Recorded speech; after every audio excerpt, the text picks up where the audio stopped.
Assalamualaikum warahmatullahi wabarakatuh. Yang saya hormati Ibu Reisa Sahartani selaku tutor bahasa Indonesia.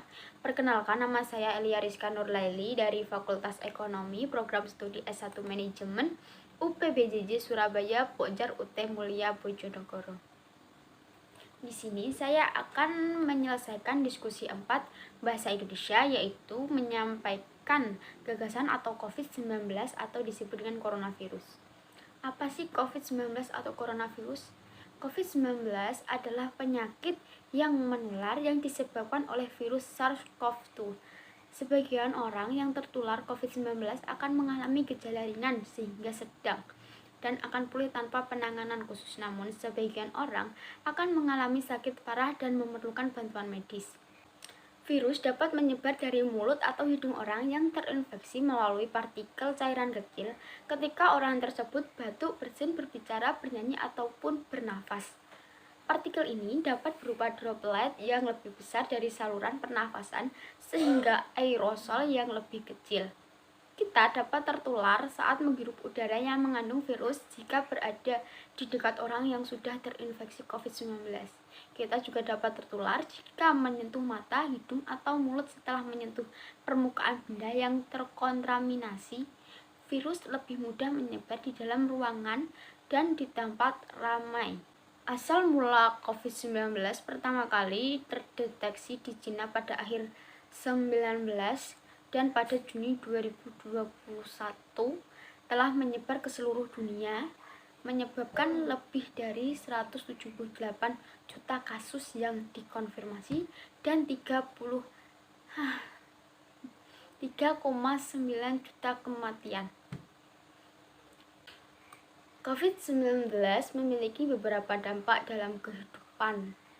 Yang pertama, dampak pada masyarakat.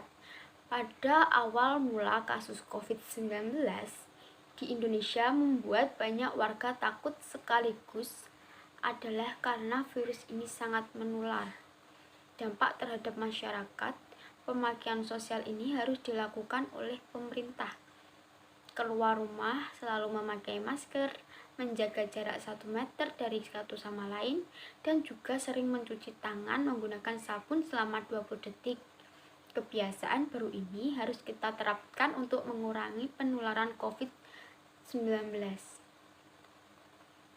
Yang kedua, dampak terhadap ekonomi. Keuntungan yang diperoleh pelaku usaha mengalami penurunan akibat wabah COVID-19, baik dari sektor pariwisata maupun sektor penerbangan sepi akibat kebijakan social distancing. Dari sektor industri pabrik, produksi juga mengalami penurunan akibat banyaknya karyawan yang di-PHK serta dipulangkan oleh perusahaan sehingga mengakibatkan banyak orang menganggur. Warung kecil juga diberikan kebijakan pemerintah yang biasanya buka dari jam 8 pagi dan tutup di jam 8 malam. Sekarang dirubah menjadi jam 8 pagi hingga jam 3 sore. Ada juga dampak pada pendidikan. Ketika wabah COVID-19 menyerang Indonesia, Kementerian Pendidikan dan Kebudayaan menyatakan bahwa sekolah atau bidang pendidikan lainnya menyelenggarakan sistem pembelajaran jarak jauh atau online, yaitu bisa disebut school from home. Melalui sistem ini, semua materi dan tugas dibagikan secara online. Hampir semua sekolah dan universitas tertutup sementara agar kegiatan belajar tidak langsung infeksi virus COVID-19. Dampak pada pekerjaan. Tidak hanya sekolah yang dilakukan secara online, namun juga diterapkan di tempat sistem kerja work from home. Hal ini berdampak pada orang yang bekerja di area kantoran. Kadang pekerja kantoran memiliki jadwal piket sehingga saat di area kerja tidak banyak orang yang berkerumun dan juga dapat memutus rantai penyebaran virus. Ada juga dampak pada politik. Dalam sistem pemerintahan banyak terjadi perubahan selama pandemi akibat COVID-19. Pandemi COVID-19 mempengaruhi sistem politik beberapa yang menyebabkan penangguhan kegiatan legislatif, isolasi atau kematian beberapa negara, dan penjadwalan ulang karena penyebaran virus. Jika ada penyebab, pasti ada penanganan. Orang yang terkena COVID-19 dapat ditangani dengan yang pertama, hubungi penyediaan layanan kesehatan COVID-19 untuk mendapatkan informasi terkait tempat dan waktu untuk menjalani tes. Yang kedua, taati prosedur pelacakan kontak untuk menghentikan penyebaran virus. Ketiga, jika tes tidak tersedia, tetaplah di rumah dan jangan lakukan kontak dengan orang lain selama 14 hari.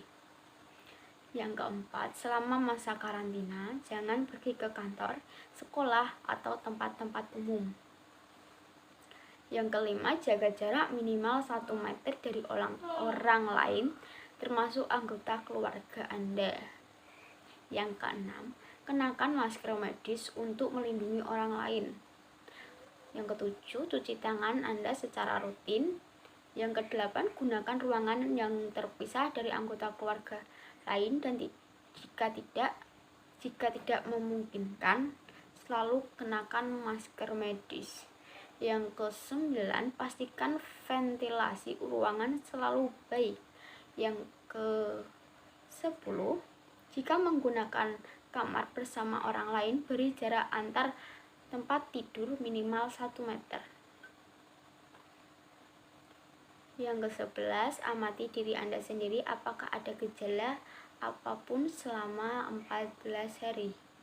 Yang ke-12, segera hubungi pelayanan kesehatan jika Anda mengalami salah satu tanda bahaya, yaitu sulit bernafas, sulit berbicara atau bergerak, bingung atau merasakan nyeri di dada. Ke-13, tetaplah positif dengan terus berinteraksi dengan orang-orang terdekat melalui telepon atau internet, dan dengan berolahraga di rumah. Demikian gagasan yang saya sampaikan. Apabila ada salah kata atau kekurangan, saya mohon maaf. Wassalamualaikum warahmatullahi wabarakatuh.